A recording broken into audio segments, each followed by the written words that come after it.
Քրեական հետապնդում է հարուցվել, ծանոթագրից արդեն ակնհայտ էր, որ 507 հոդվածի 2-րդ մասով է նախաձեռնված քրեական վարույթը, դա դատանի դատական ակտը իշխանական կամ ծառայողական լիազորությունների կամ դրանցով պայմանավորված ազդեցությամբ օգտագործած չկատարելն է կամ դրա կատարմանը խոչընդոտելու հոդվածն է, մեր հանրությանը ներկայացնեմ։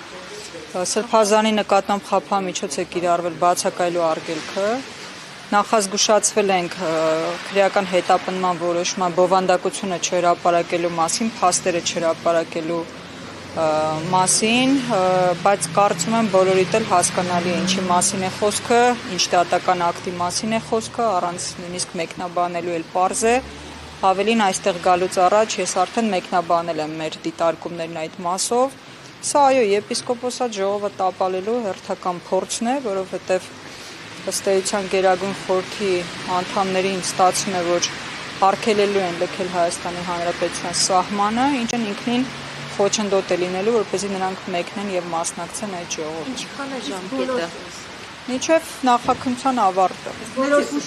Խափանման միջոց է կիրառվել։ Այո, խափան միջոց է կիրառվել բացակայելու։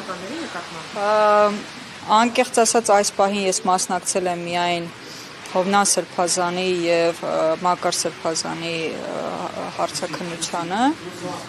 իրենց մասով արդեն ըստ էության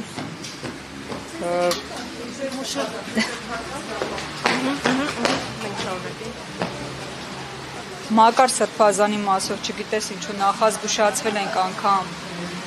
կիրառված խափամիջոցի կամ ընտրված խափամիջոցի մասին խոսելու անթույլատրելիության մասին, որովհետեւ դատավարական կարգ չի կարող լինել, որտեղ դա նախաքննական գաղտնիք առհասարակ համարվել չի կարող։ Քննիչը կարող է արգելել, հրապարակել բացառապես այն տեղեկությունները, որ ինքը ձեռք է բերել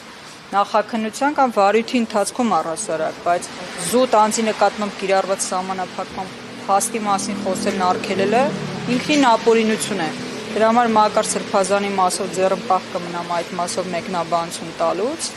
բայց Հովնան Սրբազանի մասով արդեն այդ նախազգուշացումը մեր վրա չտարածեցին եւ բնականաբար հայտարարում եմ, որ այո խափամիջոց է կիրառված բացակայելու արգելքը։